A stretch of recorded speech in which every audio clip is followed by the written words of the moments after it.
Hello students, welcome to Allotrop classes, one step ahead for learning where we help you to achieve your goals. Students, today we will discuss on another important topic from the chapter biomolecules and the topic is nucleotides. ठीक है, आज हम discuss करने वाले हैं nucleotide topic के related, सभी कुछ इसमें कंप्लीट डिस्कशन होगा इस टॉपिक से related. Okay, so let's start. Nucleotides क्या होते हैं, सबसे पहले आपको यही पता होना चाहिए. ठीक है, देखिए हमारी ह्यूमन बॉडी में सेल्स प्रेजेंट होती है. ठीक है, और वो सेल्स में क्या प्रेजेंट होता है, वो लार्ज मॉलिक्यूल्स प्रेजेंट होते हैं किसके, न्यूक्लिक एसिड के. किसके प्रेजेंट होते हैं, न्यूक्लिक एसिड के. उन्हीं न्यूक्लिक एसिड को बनाने में काम आती हैं ये न्यूक्लियोटाइड्स. ठीक है, क्लियर हुआ. मींस ये क्या है, न्यूक्लियोटाइड्स क्या है, मोनोमर यूनिट है. मोनोमर यूनिट है किसके लिए, किसके लिए मोनोमर यूनिट है, फॉर न्यूक्लिक एसिड. किसके लिए मोनोमर यूनिट है, न्यूक्लिक एसिड के लिए. ये न्यूक्लिक एसिड कहां प्रेजेंट होता है, सेल्स में. Large molecules present in cell. ठीक है, मतलब न्यूक्लिक एसिड किससे मिलकर बना होता है, कुछ मोनोमर यूनिट से मिलकर बना होता है. उन्हीं मोनोमर यूनिट्स को हम क्या बोलते हैं, न्यूक्लियोटाइड्स. क्लियर हुआ है ना. चलिए, मोनोमर यूनिट है या यही हमें क्या बताता है, ये है हमारे लिए information molecules.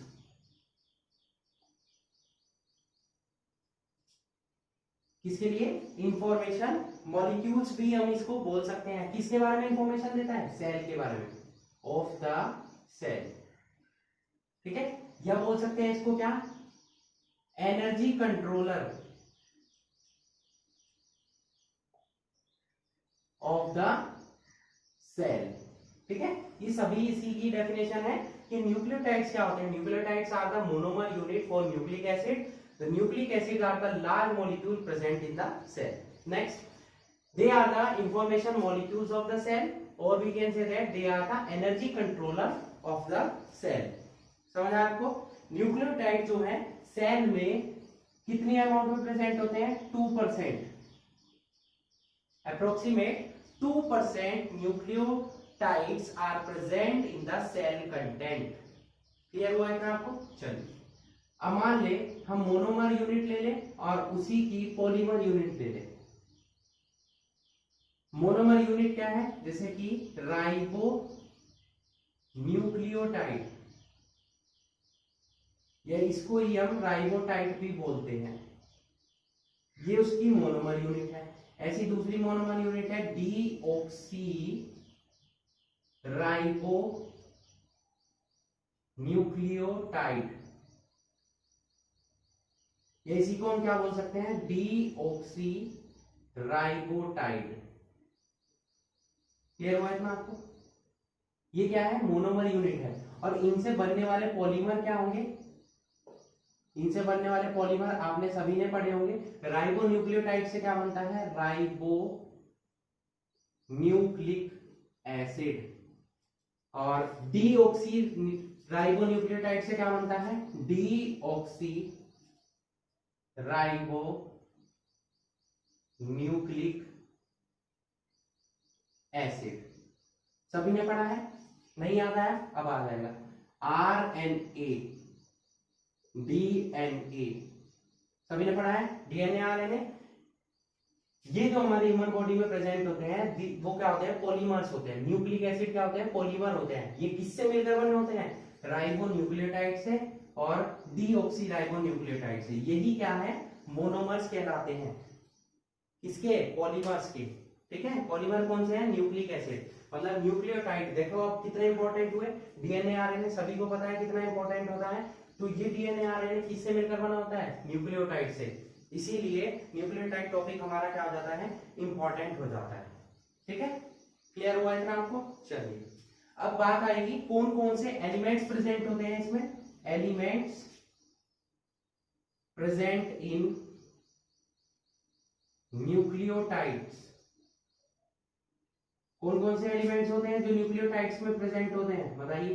Carbon, hydrogen, oxygen, nitrogen and phosphorus. ये 5 एलिमेंट्स आपके प्रेजेंट होते हैं किसमें? न्यूक्लियोटाइड्स में। समझ आया आपको? न्यूक्लियोटाइड्स किस किस से मिलकर बना होता है? देखिए, न्यूक्लियोटाइड्स मिलकर बना होता है 3 कंपोनेंट से, number 1, number 2 and number 3। Number 1 क्या होता है? शुगर। किससे मिलकर बना होता है? शुगर से। ठीक है, दिखाई दे रहा है आपको? चलिए, नंबर 1 हो गया शुगर, नंबर 2 हो गया फॉस्फोरिक एसिड, नंबर 2 क्या हो गया? फॉस्फोरिक एसिड, और नंबर 3 क्या होता है?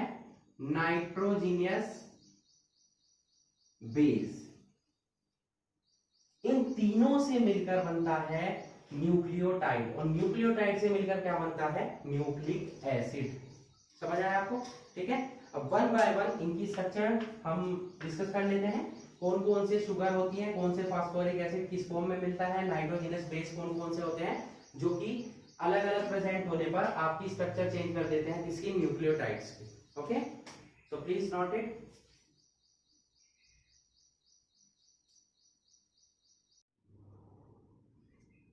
नेक्स्ट आ जाते हैं शुगर पर। तीनों को वन बाय वन हम डिस्कस कर लेते हैं। ठीक है, शुगर कौन सी प्रेजेंट होती है? जो न्यूक्लियोटाइड्स में शुगर प्रेजेंट होती है वो होती है 5 मेंबर्ड रिंग की फॉर्म में। ठीक है, या उसको हम क्या बोल सकते हैं? पेंटोस शुगर, क्योंकि 5 उसमें कार्बन प्रेजेंट होते हैं। या उसी का एक दूसरा नेम है राइबोस शुगर। जब मैं कार्बोहाइड्रेट्स आपको पढ़ाया गया था तब वहां पर हमने राइबोस की स्ट्रक्चर आपको पढ़ाई थी। ठीक है, क्लियर हुआ इतना आपको? ठीक है, अब बात आई कि आरएनए में कौन सी शुगर प्रेजेंट होती है और डीएनए में कौन सी शुगर प्रेजेंट होती है।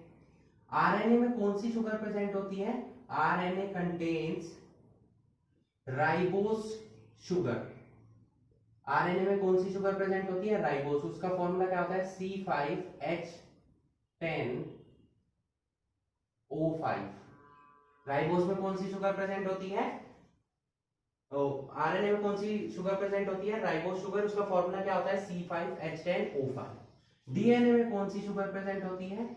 डीएनए में शुगर प्रेजेंट होती है डीऑक्सी राइबोस शुगर।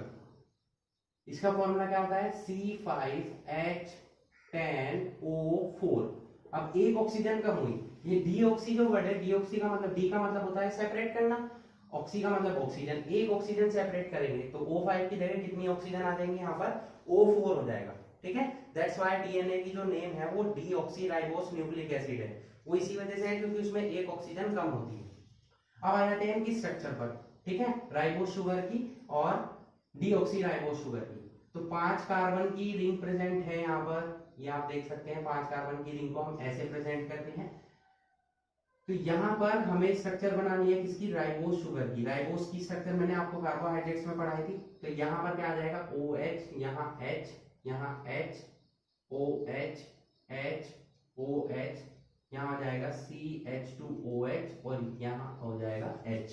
ठीक है, ये जो स्ट्रक्चर आप देख रहे हैं ये किसकी स्ट्रक्चर देख रहे हैं आप? ये राइबोस शुगर की स्ट्रक्चर है जो कि किसमें प्रेजेंट होती है? आरएनए में। राइबोस शुगर किसमें होती है? Present in RNA. ठीक है, ये यहां पर position 1 dash 2 dash 3 dash 4 dash और 5 डैश। इतना क्लियर हुआ? अब डीऑक्सीराइबोस शुगर में कोई चेंज नहीं होगा, एक छोटा सा सिंपल सा चेंज होगा। एक ऑक्सीजन आपकी कम हो जाएगी और वो कौन सी ऑक्सीजन होगी? ये वाली 2 डैश वाली। बाकी स्ट्रक्चर आपकी सेम रहेगी। यहां से ऑक्सीजन हटके यहां केवल हाइड्रोजन रह जाएगा, H OH, यहां आ जाएगा CH2OH और H। 1 dash 2 dash 3 dash 4 dash 5 dash. ये हो जाएगा आपका डीऑक्सी राइबोस शुगर। किसमें प्रेजेंट होती है? Present in DNA. किसमें प्रेजेंट होगी? डीएनए में। ठीक है, क्लियर हुआ इतना आपको? अच्छे से समझ में आ गया कौन कौन सी शुगर प्रेजेंट होगी, किसमें कौन सी प्रेजेंट होगी और उनकी स्ट्रक्चर क्या होगी। ठीक है, यहाँ थोड़ा सा मैं आपको और एक्सप्लेन कर देता हूँ जो कि किससे रिलेटेड हो जाएगा, न्यूक्लियोटाइड से या न्यूक्लियोसाइड से। देखिए दो वर्ड है, नंबर 1 न्यूक्लियोसाइड्स, नंबर 2 न्यूक्लियोटाइड्स। मैंने अभी आपको बताया न्यूक्लियोटाइड, इन दोनों में डिफरेंस क्या है। देखिए न्यूक्लियोटाइड और न्यूक्लियोसाइड, न्यूक्लियोटाइड 3 से मिलकर बना होता है। 3 कौन कौन से होते हैं, शुगर, नंबर 1 शुगर था, नंबर 2 फॉस्फोरिक एसिड और नंबर 3 क्या था, नाइट्रोजीनियस बेस। ठीक है, क्या था, नाइट्रोजीनियस बेस। ठीक है, अब ये किससे मिलकर बना होगा, न्यूक्लियोसाइड्स, ये 2 से मिलकर बना होगा, 2 से। न्यूक्लियोसाइड जो है 2 से मिलकर बनेगा, नंबर 1 शुगर से और नंबर 2 बेस से, और ये 3 से मिलकर बना होगा, नंबर 1 शुगर, नंबर 2 बेस और नंबर 3 फॉस्फोरिक एसिड। क्लियर हुआ। ठीक है, स्ट्रक्चर में कैसे चेंज हो जाएगा, अब देखिए जहां से शुगर बेस से जुड़ता है, शुगर बेस से जुड़ता है, वो लिंक क्या होता है, वो लिंक होता है एन ग्लाइकोसिडिक लिंकेज। जब शुगर बेस से जुड़ता है वो किसके थ्रू जुड़ता है, एन ग्लाइकोसिडिक लिंकेज के थ्रू, ध्यान रहेगा। चलिए, शुगर बेस से जुड़ता है किससे, एन ग्लाइकोसिडिक लिंकेज के थ्रू, और फास्फोरिक एसिड से जब ये जुड़ता है शुगर, तो किस बॉन्ड के थ्रू जुड़ता है, वो फॉस्फोडाइएस्टर बॉन्ड के थ्रू जुड़ता है। शुगर जब फास्फोरिक एसिड से जुड़ता है तो वो कौन सा होता है, फास्फोडाइएस्टर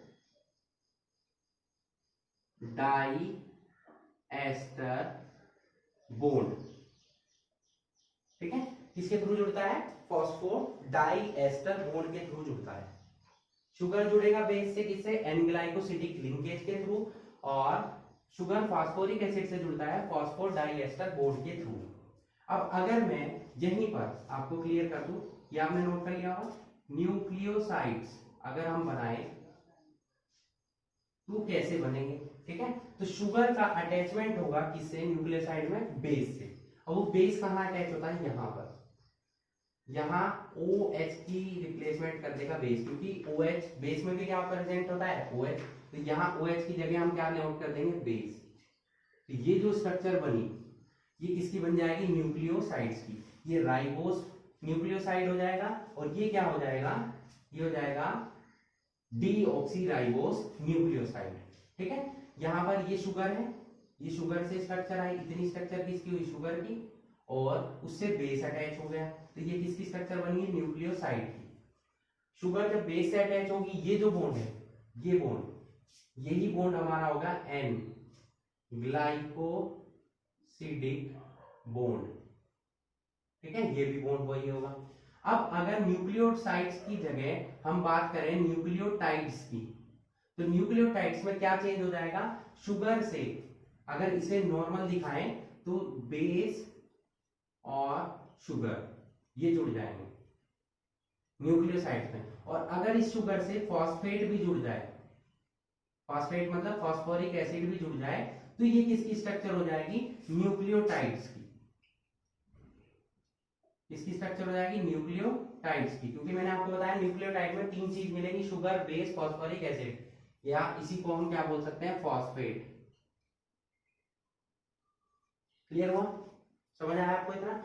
न्यूक्लियोटाइड्स न्यूक्लियोसाइड्स के बीच में क्या डिफरेंस है, ये मैंने आप नोट कर दिया, इसको आप याद रखेंगे। न्यूक्लियोसाइड्स में 2 चीजें होंगी, शुगर और बेस। न्यूक्लियोटाइड्स में होगा sugar, base and phosphoric acid. ठीक है, शुगर बेस से जिस बॉन्ड के थ्रू जुड़ जाएगा वो होगा एन ग्लाइकोसिडिक लिंकेज, और शुगर फॉस्फोरिक एसिड या फॉस्फेट से जिस बॉन्ड के थ्रू जुड़ता है वो होता है हमारा क्या, फॉस्फोडाइएस्टर बॉन्ड। इतना क्लियर हुआ आपको। तो शुगर से रिलेटेड यहीं से क्वेश्चन आपसे पूछा जाएगा। नेक्स्ट चलते हैं अब हम फॉस्फोरिक एसिड पर, सो प्लीज नोट इट।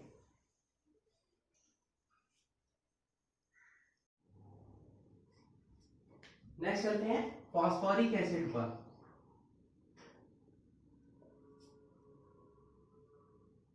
फॉर्मूला क्या होता है इसका, H3PO4।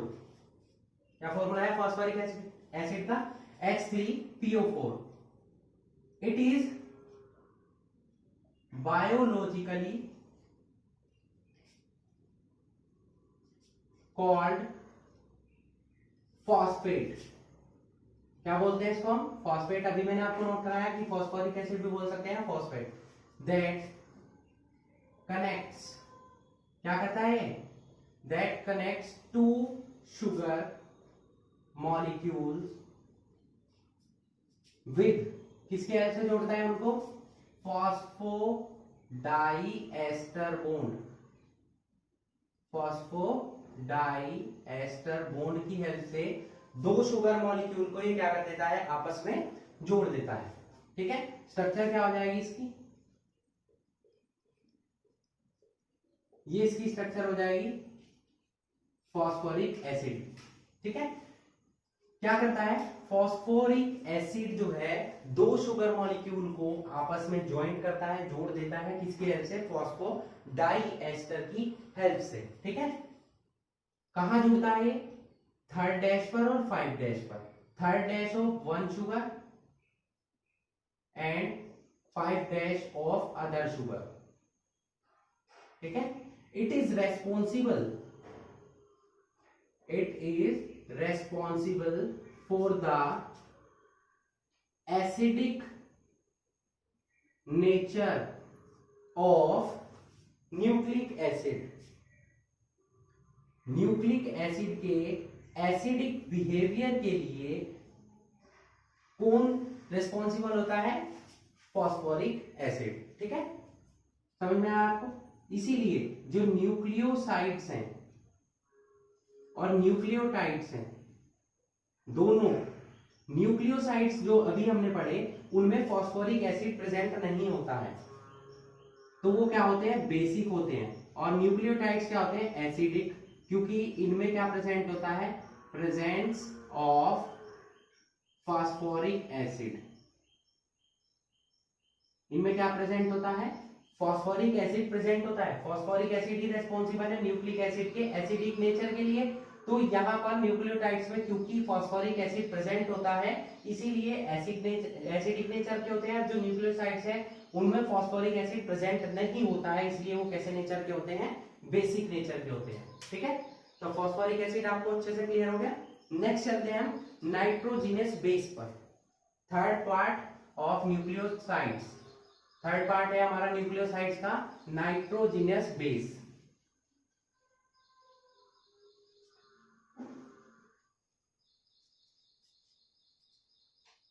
थर्ड है, थर्ड पार्ट नाइट्रोजिनस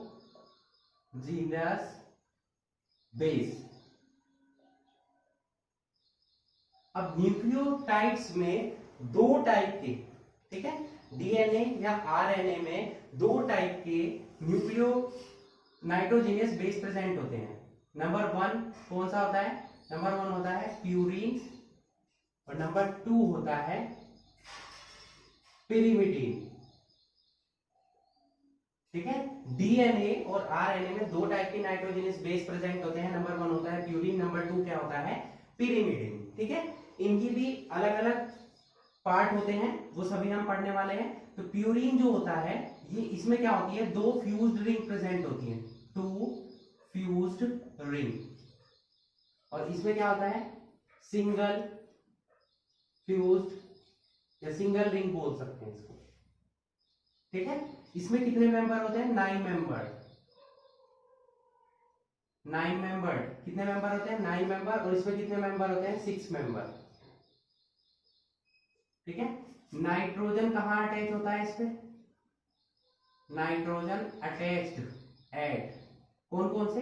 1, 3, 7 और 9 पोजीशन पर। ठीक है, 1, 3, 7 और 9 पोजीशन पर क्या अटैच हो जाता है? नाइट्रोजन। इसमें नाइट्रोजन कहां अटैच होता है?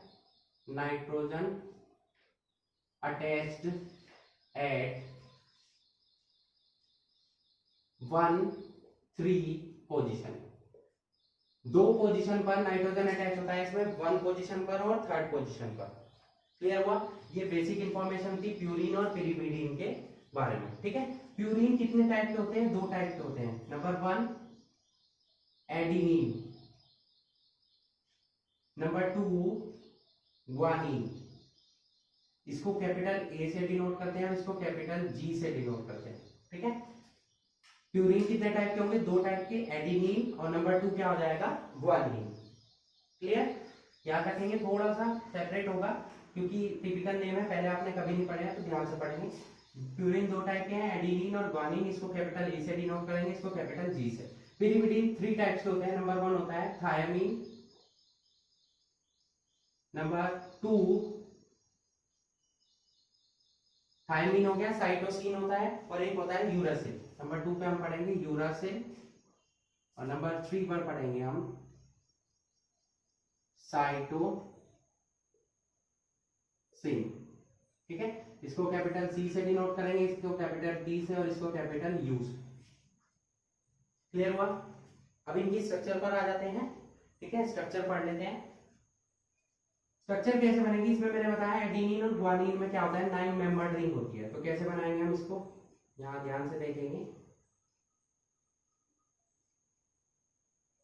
9 मेंबर रिंग। ये कितने मेंबर रिंग बनेगी, 6 में यहां अटैच करेंगे हम ये इस टाइप से, ठीक है। ये हो जाएगी हमारी क्या, एडिनिन की स्ट्रक्चर। अब इसमें स्ट्रक्चर बनाना स्टार्ट करेंगे। देखिए 1, 3, 7 और 9 पोजीशन पर क्या है, हमारे क्या प्रेजेंट है, नाइट्रोजन प्रेजेंट है। पहले हम एडिनिन की ही बना लेते हैं, थोड़ा बड़ा बना लेते हैं इसको इस टाइप से।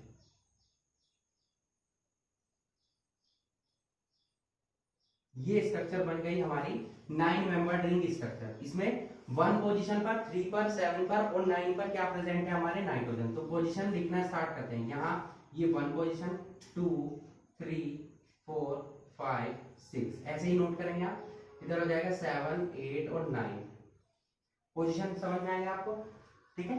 1, 2, 3, 4, 5, 6, 7, 8, 9 1 पोजीशन पर नाइट्रोजन है, तो यहाँ हम इसको हटाकर यहाँ नाइट्रोजन अटैच करेंगे। 3rd पर नाइट्रोजन है, तो यहाँ नाइट्रोजन अटैच करेंगे। 7 यहाँ नाइट्रोजन अटैच करेंगे और 9 यहाँ पर नाइट्रोजन अटैच करेंगे, ठीक है। नाइट्रोजन अटैच हो गए। अब उसके बाद यहाँ एक डबल बॉन्ड बनाना है, यहाँ डबल बॉन्ड बनाना है, यहाँ डबल बॉन्ड बनाना है, यहाँ डबल बॉन्ड बनाना है, ठीक है। एडिनिन की स्ट्रक्चर के लिए ये 3 डबल बॉन्ड आपको बनाने हैं। यहाँ नाइट्रोजन से हमको हाइड्रोजन अटैच करना है, समझ में आया। तो ये जो स्ट्रक्चर बन के आई, ये किसकी स्ट्रक्चर हो जाएगी, एडिनिन की। किसकी स्ट्रक्चर होगी, एडिनिन। अब इसी में थोड़ा सा चेंज हमें करना होगा, किसकी स्ट्रक्चर बनाने के लिए, ग्वानिन की, ठीक है। तो यहां हम इसको चेंज कर देते हैं। यहां अब किसकी स्ट्रक्चर बना रहे हैं हम, ग्वानिन की, ठीक है। ग्वानिन की स्ट्रक्चर में क्या चेंज होगा, ये डबल बॉन्ड यहां से हटेगा, क्यों, क्योंकि यहां पर 6 पोजीशन पर कार्बन और ऑक्सीजन डबल बॉन्ड आ जाएगा। तो 2 डबल बॉन्ड एक साथ नहीं रह सकते, इसलिए डबल बॉन्ड हमको क्या करना होगा, यहां से हटाना होगा, ठीक है।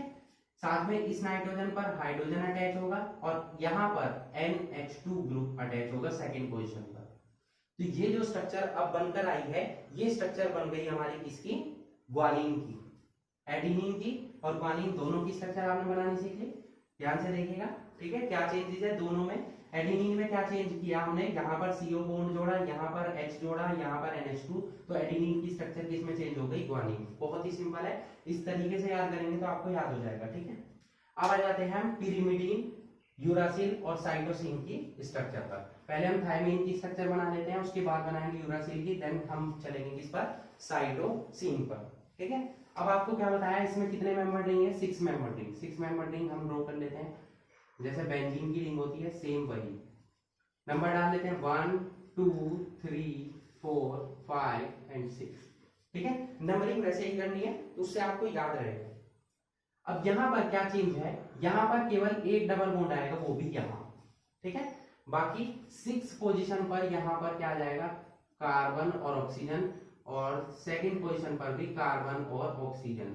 तभी इसमें, क्योंकि यहाँ दोनों पर डबल बॉन्ड आ गए, इसलिए केवल एक डबल बॉन्ड यहाँ आ सकता है, यहाँ दोनों नहीं आएंगे, क्योंकि 2 डबल बॉन्ड एक साथ कभी नहीं आ सकते हैं, ठीक है। साथ में नाइट्रोजन किस पोजीशन पर है, 1 पोजीशन पर, तो यहाँ नाइट्रोजन अटैच करेंगे। 3rd पोजीशन पर नाइट्रोजन अटैच करेंगे, दोनों में नाइट्रोजन के साथ हाइड्रोजन, यहाँ भी और यहाँ भी, ठीक है। दोनों पोजीशन पर ही क्या आ जाएगा, नाइट्रोजन के साथ हाइड्रोजन, ठीक है। क्लियर हुआ। अब दोनों में चेंज क्या है, थायमीन और यूरासिल दोनों में ये स्ट्रक्चर कॉमन है। चेंज क्या है, थायमीन में यहां केवल CH3 ग्रुप आ जाएगा। ये किसकी स्ट्रक्चर होगी, थायमीन की। और अगर ये CH3 ग्रुप को हम ना जोड़े तो ये तो स्ट्रक्चर हो जाएगी, जोड़ने पर तो थायमीन और ना जोड़ने पर बनेगी यूरासिल। समझ में आया आपको? मतलब अगर CH3 को मैं यहां से हटा देता हूं तो ये थायमीन की जगह किसकी स्ट्रक्चर बन जाएगी, यूरासिल। किसकी स्ट्रक्चर बन जाएगी, यूरासिल। थायमीन और यूरासिल में कोई डिफरेंस नहीं है, केवल अगर फिफ्थ पोजीशन पर CH3 ग्रुप आ रहा है तो वो थायमीन बनेगा, और अगर नहीं आ रहा है तो वो बनेगा यूरासिल। ठीक है, क्लियर हुआ इतना आपको? चलिए अब आ जाते हैं साइटोसिन पर। साइटोसिन में भी वही स्ट्रक्चर 6 मेंबर रिंग स्ट्रक्चर बनेगी। ठीक है, यहाँ डबल बॉन्ड आएगा, यहाँ नाइट्रोजन आएगा, यहाँ हाइड्रोजन आएगा। ठीक है, क्या क्या चेंजेस होंगे, ये भी सेम रहेगा। यहां पर चेंजेस अब क्या क्या होंगे, चेंजेस होंगे यहां पर ऑक्सीजन नहीं आएगा, यहां आएगा NH2 group.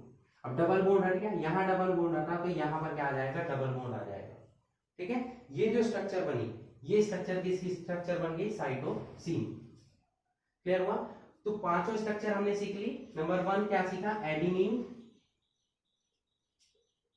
Adenine, guanine, thymine, uracil और साइटोसिन।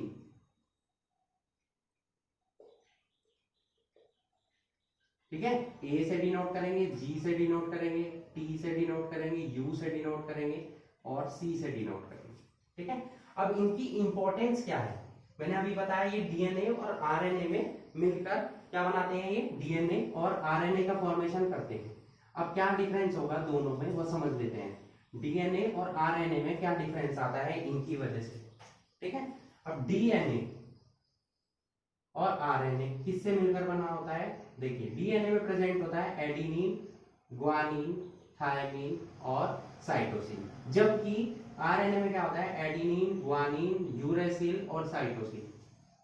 क्योंकि थायमीन और यूरेसिल की स्ट्रक्चर ऑलमोस्ट सेम थी। ठीक है, एक इसका मिथाइल ग्रुप का डिफरेंस था। ठीक है, तो ये जो मिथाइल ग्रुप वाला है थायमीन वो मिलता है डीएनए में, और आरएनए में क्या मिलता है, यूरासिल मिलता है थायमीन की जगह। ठीक है, हम क्या नोट कर सकते हैं, RNA contains uracil in place of thymine. ठीक है, आरएनए में यूरासिल की जगह क्या प्रेजेंट होता है, थायमीन। जो थायमीन प्रेजेंट होता है वो किसमें प्रेजेंट होता है, किसमें प्रेजेंट होता है, डीएनए में। ठीक है, क्लियर हुआ इतना आपको? चलिए क्वेश्चन आपसे इसी से रिलेटेड पूछा जाएगा एग्जाम में भी। तीनों स्ट्रक्चर हमने एक्सप्लेन कर दिया आपको, शुगर हो चाहे वो फास्फोरिक एसिड हो चाहे वो नाइट्रोजनस बेस हो। उन नाइट्रोजनस बेस में 5 टाइप के बेस हमने पढ़ लिए, ये पांचों आपको याद रखने हैं, एडेनिन, ग्वानिन, थायमीन, यूरासिल और साइटोसिन। क्या डिफरेंस है, डीएनए में थायमीन मिलता है जबकि आरएनए में क्या मिलता है, यूरासिल मिलता है। अब आ जाते हैं न्यूक्लिक एसिड। ठीक है, सो please note it.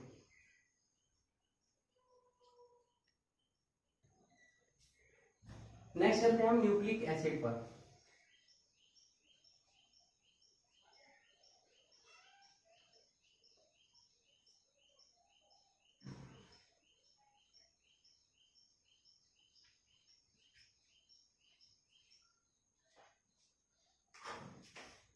Nucleic acid, nucleic acid आपने 2 टाइप के मैंने अभी आपको बताया, नंबर 1 डीएनए और नंबर 1 क्या होता है, आरएनए। ठीक है, न्यूक्लिक एसिड के बारे में किसने बताया था, आर्टमैन आर, ये साइंटिस्ट थे जिन्होंने 1889 में किसके बारे में बताया था, न्यूक्लिक एसिड के बारे में बताया था। ठीक है, डीएनए और आरएनए न्यूक्लिक एसिड के थ्रू ही इनकी डिस्कवरी हुई। अब जो डीएनए है, अगर हम बात करें डीएनए के बारे में, तो डीएनए क्या होता है, ये किसके बारे में बताता है हमें, ये बताता है जेनेटिक्स के बारे में। ठीक है, मतलब ये क्या है, डीएनए क्या है, एक जेनेटिक मटेरियल है। क्या है, डीएनए एक जेनेटिक मटेरियल है। ये किसके बारे में बताता है, ये बताता है हमें मॉलिक्यूलर, क्या बोल सकते हैं, इट फॉर्म्स molecular basis क्या बनाता है? It forms molecular basis of heredity in all organism.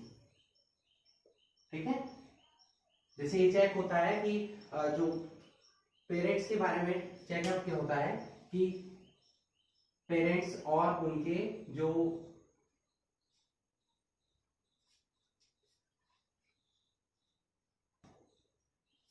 Parents और उनके जो चिल्ड्रंस हैं उनके बारे में जो चेकअप होता है, जैसे आपने बहुत सारे शोज देखे होंगे जैसे सीआईडी वगैरह में चेकअप होता है, तो वो किसके थ्रू होता है? डीएनए के थ्रू ही चेकअप होता है। ठीक है, तो मतलब ये हेरिडिटी के बारे में एक बेस फॉर्म करता है, मॉलिक्यूलर बेसिस फॉर्म करता है किसके बारे में? हेरिडिटी, चाहे वो किसी भी ऑर्गेनिज्म में हो, नॉट इवन ह्यूमन बीइंग। ठीक है, तो ये जेनेटिक मटेरियल है। पहले स्टार्टिंग में बोला गया था ये प्रोटीन है, बट बाद में क्या बताया गया कि ये जेनेटिक मटेरियल है। It is not a protein but it is a genetic material. ठीक है, कहाँ मिलता है? जैसे आपने देखा है प्रोकार्योटिक और यूकार्योटिक सेल पढ़ी होंगी आपने बायोलॉजी में। ठीक है, जूनियर क्लास में पढ़ी होंगी प्रोकार्योटिक और यूकार्योटिक पढ़ी है। किसने पढ़ी है? Prokaryotic cell and eukaryotic cell.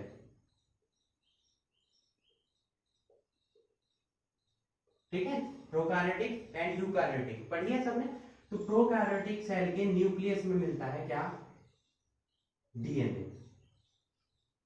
किसमें मिलता है? यूकार्योटिक के जो न्यूक्लियस है उसमें क्या मिलता है? हमारा डीएनए मिलता है। That's why it is known as nuclear DNA. जबकि प्रोकार्योटिक में क्या मिलता है? क्या मिलता है? साइटोप्लाज्म। क्या मिलता है? साइटोप्लाज्म में मिलता है प्रोकार्योटिक सेल में। ठीक है, इसके अलावा ये कुछ वायरसेस के क्रोमोसोम्स में भी मिलता है। ठीक है, वायरसेस होते हैं जो उनके क्रोमोसोम्स में मिलता है डीएनए। समझ आया आपको? ठीक है, सभी ह्यूमन बीइंग्स का एक पर्टिकुलर डीएनए होता है, इसीलिए ये यूज किया जाता है इसमें डीएनए फिंगरप्रिंटिंग में। डीएनए फिंगरप्रिंटिंग मतलब एक पर्सन, जो मेरे फिंगरप्रिंट्स है वो किसी और के नहीं हो सकते, जो आपके हैं वो किसी और के नहीं हो सकते। तो डीएनए फिंगरप्रिंटिंग में यही इसकी प्रॉपर्टी यूज की जाती है, क्योंकि एक पर्सन के फिंगरप्रिंट किसी दूसरे पर्सन से मैच नहीं कर सकते हैं। ठीक है, तो डीएनए फिंगरप्रिंटिंग में ये यूज होता है कौन? डीएनए आपका। ठीक है, अब डीएनए में अभी मैंने आपको बताया क्या प्रेजेंट होता है? एडेनिन, ग्वानिन, थायमिन और साइटोसिन। ठीक है, इसमें क्या क्या प्रेजेंट होता है? Adenine, guanine, thymine, cytosine. इन चारों में से जो एडेनिन और ग्वानिन है ये क्या होते हैं? प्यूरिन नाइट्रोजनस बेसिस, और थायमिन और साइटोसिन क्या होते हैं? Pyrimidine nitrogenous bases. अब इनकी अमाउंट सेम होती है, मतलब एडेनिन और ग्वानिन ये दोनों मिलकर किसके इक्वल होते हैं? थायमिन और साइटोसिन। या बोल सकते हैं एडेनिन किसके इक्वल होता है? थायमिन के, जबकि ग्वानिन किसके इक्वल होता है? साइटोसिन। ठीक है, किसमें? डीएनए में। समझ आया आपको? क्लियर हुआ इतना? अब चलते हैं आरएनए पर। ये जनरल इंफॉर्मेशन थी डीएनए के बारे में। डीएनए का एक मॉडल आप याद रखेंगे, double helix structure of DNA. ठीक है, double helix structure of DNA. ये किसने बताया था इसके बारे में? ये बुक में आप डायग्राम मिल जाएगा, डायग्राम नहीं पूछा जाएगा बट क्वेश्चन आ सकता है। वो double helix structure of DNA किसने बताया था इसके बारे में? Watson and Crick. किसने बताया था? वाटसन एंड क्रिक ने। क्वेश्चन आएगा who gave the double helix structure of DNA, तो आपको आंसर क्या देना है? Watson and Crick. Multiple choice में आ सकता है ये क्वेश्चन, तो आपको याद रखना होगा। ठीक है, क्लियर हुआ डीएनए? नेक्स्ट चलते हैं हम आरएनए पर।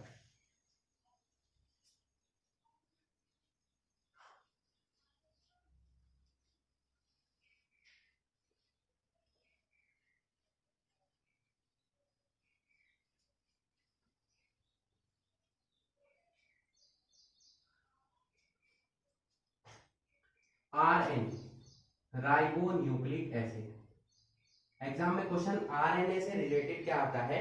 Types of RNA. ये आपको आपकी एनसीईआरटी बुक में मिल जाएगा।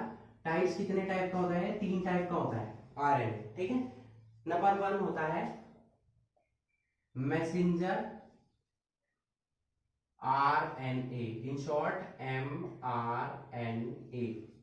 ठीक है, नंबर 1 क्या हो गया, messenger RNA। Number 2 ribosomal RNA, in short rRNA। ठीक है, नंबर 2 क्या हो गया, राइबोसोमल RNA। और नंबर 3 क्या होता है लास्ट, ट्रांसफर RNA, यानी कि tRNA। क्वेश्चन यही आएगा एग्जाम में, यही पूछा जाता है। टाइप्स ऑफ आरएनए, तो 3 टाइप के होंगे, मैसेंजर आरएनए, राइबोसोमल आरएनए और ट्रांसफर आरएनए। इससे अलावा कोई क्वेश्चन आरएनए से रिलेटेड नहीं आएगा। साथ में आपको क्या रखना है कि आरएनए किससे मिलकर बना होता है, एडिनिन से, ग्वानिन से, यूरासिल से और साइटोसिन से। इनमें ये दो क्या होते हैं, प्यूरिन, और ये दो क्या होते हैं, पिरिमिडिन। ठीक है, अब क्वेश्चन आपको याद रखना है, क्या याद करना है आपको, difference between DNA and RNA। ये क्वेश्चन आपसे एग्जाम में पूछा जाएगा। ठीक है, दोनों के बीच में डिफरेंस पता होना चाहिए। अब वो दो डिफरेंस हो सकता है, number 1 structural differences and number 2 functional differences. ठीक है, नंबर 1 क्या पूछा जाएगा, डिफरेंस आप बता सकते हैं आरएनए और डीएनए के बीच में। नंबर 1 किसके बेसिस पर, स्ट्रक्चर के, और नंबर 2 फंक्शनल के बेसिस पर। ठीक है, जैसे डीएनए क्या करता है, रेप्लिकेशन शो करता है। मतलब रेप्लिकेशन का मतलब क्या होगा, डीएनए को जब हम डिसोसिएट करते हैं तो क्या होता है, ये अपने सेल डिवीजन के थ्रू दो अलग अलग डीएनए में सेपरेट हो जाता है। उसको हम क्या बोलते हैं, डीएनए रेप्लिकेशन। ठीक है, जबकि आरएनए शो नहीं करता है। तो एक पॉइंट तो यही होगा फंक्शनल में कि आरएनए क्या है, रेप्लिकेशन शो नहीं करता है, means RNA does not replicate while DNA molecules replicate. ठीक है, क्लियर हुआ। नंबर 2 हम नोट कर सकते हैं फंक्शनल ग्रुप में ही कि आरएनए मॉलिक्यूल जो है वो कंट्रोल करते हैं प्रोटीन सिंथेसिस को, जबकि जो डीएनए मॉलिक्यूल्स हैं वो किसे शो करते हैं, हेरिडिटी को। ठीक है, तो ये दो इंपॉर्टेंट फंक्शनल डिफरेंसेस थे। नंबर 1 मैंने आपको क्या बताया, रेप्लिकेशन का, आरएनए रेप्लिकेट नहीं होता है जबकि डीएनए रेप्लिकेट हो जाता है। और दूसरा डिफरेंस मैंने क्या बताया, जो आरएनए है वो प्रोटीन सिंथेसिस के बारे में हमें बताता है, जबकि डीएनए किसके बारे में बताता है, हेरिडिटी के बारे में बताता है। तो ये तो हो गए हमारे फंक्शनल डिफरेंसेस। ठीक है, स्ट्रक्चरल डिफरेंसेस अभी मैंने आपको बताया, एक तो यही हो जाएगा इसमें कौन कौन से प्रेजेंट होते हैं। ठीक है, दूसरा उसमें राइबोस शुगर प्रेजेंट होती है आरएनए में, और डीएनए में क्या होती है, डीऑक्सी राइबोस शुगर प्रेजेंट होती है। ठीक है, समझ में आया आपको। डीएनए क्या है, डबल स्टैंडर्ड हेलिक्स पॉलीन्यूक्लियोटाइड होता है, जबकि ये क्या होता है, आरएनए क्या होता है, सिंगल हेलिक्स मॉलिक्यूल होता है। ठीक है, नंबर 1 डीएनए क्या होता है, डबल स्टैंडर्ड हेलिक्स, और नंबर 2 आरएनए क्या होता है, सिंगल स्टैंडर्ड हेलिक्स। क्लियर हुआ। तो ये कुछ डिफरेंसेस है जो मैंने आपको बताया, स्ट्रक्चरल डिफरेंसेस बता दिए आपको, फंक्शनल डिफरेंसेस बता दिए, दोनों नोट करने हैं आपको जब आपसे एग्जाम में डिफरेंस पूछा जाए। ठीक है, क्लियर हुआ। तो ओवरऑल जो न्यूक्लियोटाइड्स का टॉपिक था बच्चों वो हमारा यहाँ पर कंप्लीट होता है, जिसमें हमने न्यूक्लियोटाइड्स भी पढ़ लिए, न्यूक्लियोसाइड्स भी पढ़ लिए और उसके पार्ट्स पढ़ लिए, और न्यूक्लिक एसिड, डीएनए और आरएनए से रिलेटेड जो भी क्वेश्चन बोर्ड एग्जाम्स में पूछे जाते हैं वो सभी इस लेक्चर में हमने यहाँ पर डिस्कस कर लिए। ठीक है, तो यहाँ पर आपका चैप्टर बी थ्योरी वाइज ये कंप्लीट हो जाता है। नेक्स्ट लेक्चर से हम डिस्कस करने वाले हैं प्रीवियस ईयर क्वेश्चंस को। Okay, so that's it for today. Hope you enjoyed the video and thanks for watching.